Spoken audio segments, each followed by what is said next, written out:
Hello friends, in last video we study about the agents of pollination.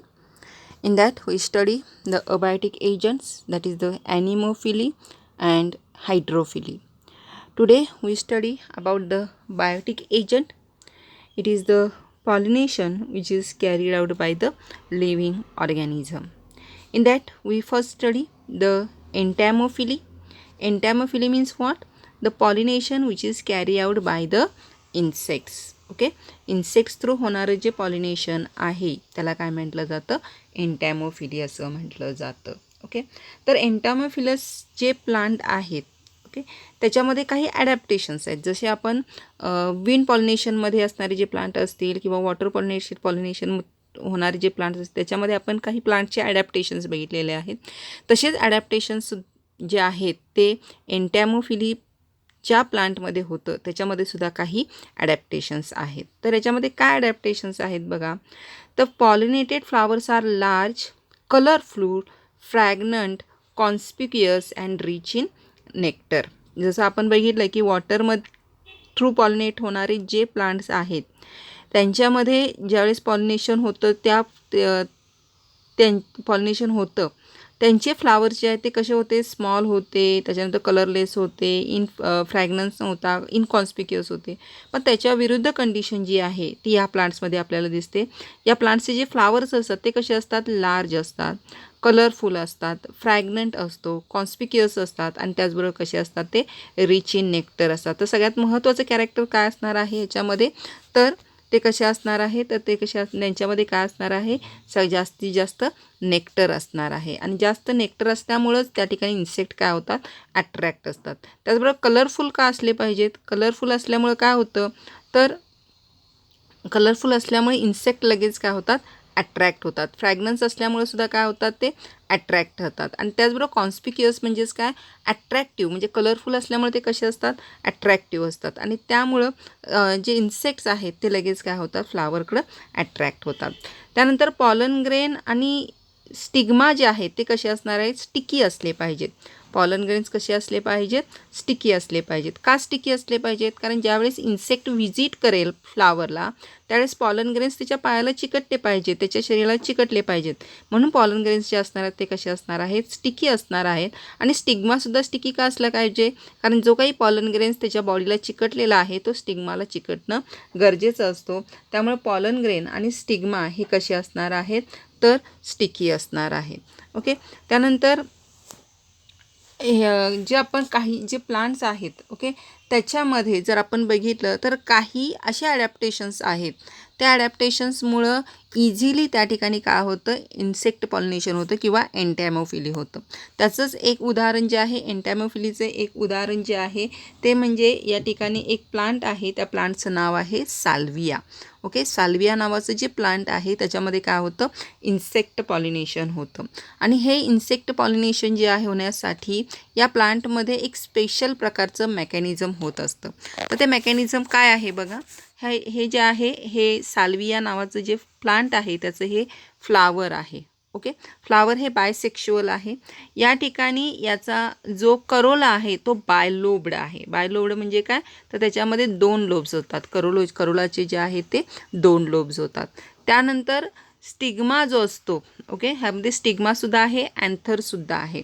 पण अँथरमध्ये सुद्धा कसं आहे बघा, तर याच्यामध्ये 2 लोब्स असतात. ओके, अँथरचे 2 लोब्स असतात आपल्याला माहिती आहे, पण दोन्ही लोब्स जे आहेत ते काय झालेले असतात? सेपरेट झालेले असतात. ओके, या ठिकाणी हा त्याचा कनेक्टिव्ह आहे आणि हे 2 त्याचे काय आहेत? लोब्स आहेत. ओके, यातला एक जो लोब आहे तो फर्टाईल लोब आहे. फर्टाईल लोब म्हणजेच काय?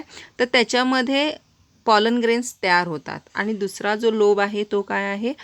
अनफर्टाईल आहे. ओके, किंवा स्टराईल आहे, म्हणजे त्याच्यामध्ये पॉलन ग्रेन्स तयार होत नाहीत. ठीक आहे, आता यानंतर नेमकं काय कंडिशन होते बघा. या ठिकाणी हा ट्यूबलाईक स्ट्रक्चर आहे, करोलाचा ट्यूबलाईक स्ट्रक्चर आहे, ज्या ठिकाणी इथं तळाला त्या ठिकाणी काय आहेत? तर नेक्टर्स ग्लँड्स त्या ठिकाणी आहेत. ओके, आता हा जो इन्सेक्ट आहे हा या फ्लावरला काय करतोय? व्हिजिट करतोय. तर ज्यावेळेस हा इन्सेक्ट या फ्लावरमध्ये येईल त्यावेळेस या लोबवर तो बसतो. या लोबवर बसल्यामुळं काय होतं? तर ही जी पेटल आहे ती खाली होते आणि त्याचबरोबर हा जो स्टराईल लोब आहे अँथरचा तो सुद्धा खाली येतो आणि हा जो फर्टाईल लोब आहे तो काय होतो तर त्या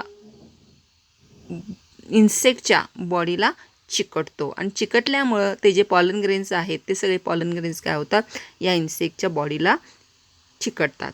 okay, now this insect is visit to the another flower for nectar, म्हणजे तो नेक्टर घेण्यासाठी, कारण तो आतात जाण्याचा प्रयत्न करतो म्हणून तशाच पद्धतीने आतात जाताना त्याचं वजन जे आहे ते या पेटलवर पडतं आणि या पेटलवर पडल्यामुळं हा एंथरलोब आपोआप काय होतो खाली वाकतो.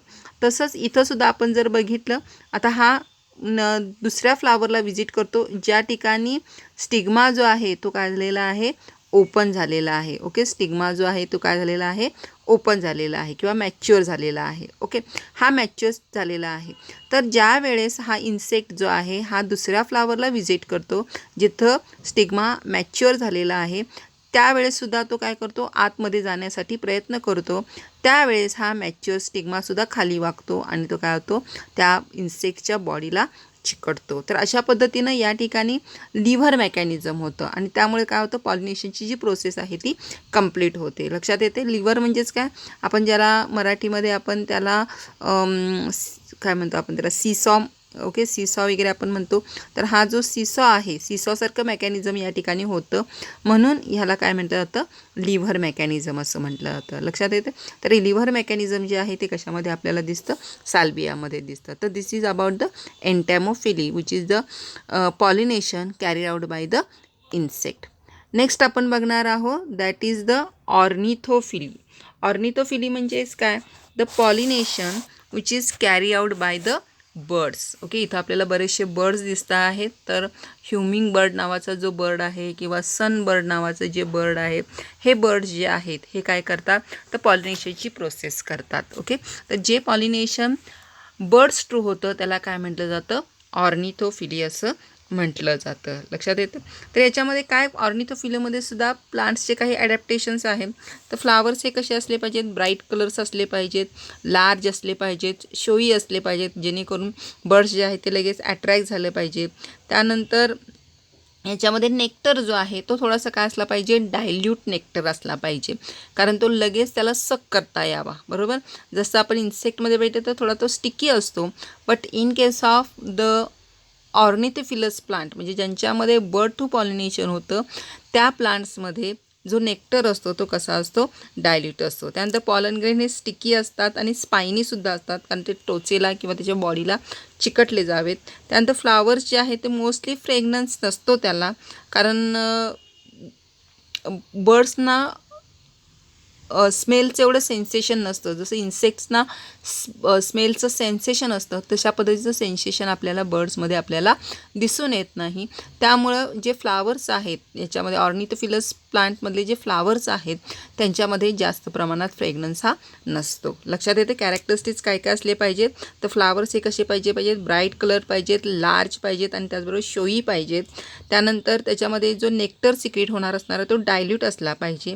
पॉलन ग्रेन्स हे स्टिकी असले पाहिजेत, स्पायनी असले पाहिजेत आणि फ्लावर्स हे कसे असले पाहिजेत विदाऊट फ्रॅग्रन्स असले पाहिजेत, कारण बर्ड्सना फ्रॅग्रन्सचं जास्त सेन्सेशन नसतं. तर this is about the ornithophily. Ornithophily म्हणजेच काय, the pollination which is carried out by the birds, that is called as a ornithophily. In this different picture we can see how the bird pollination by the birds takes place. This is about the ornithophily.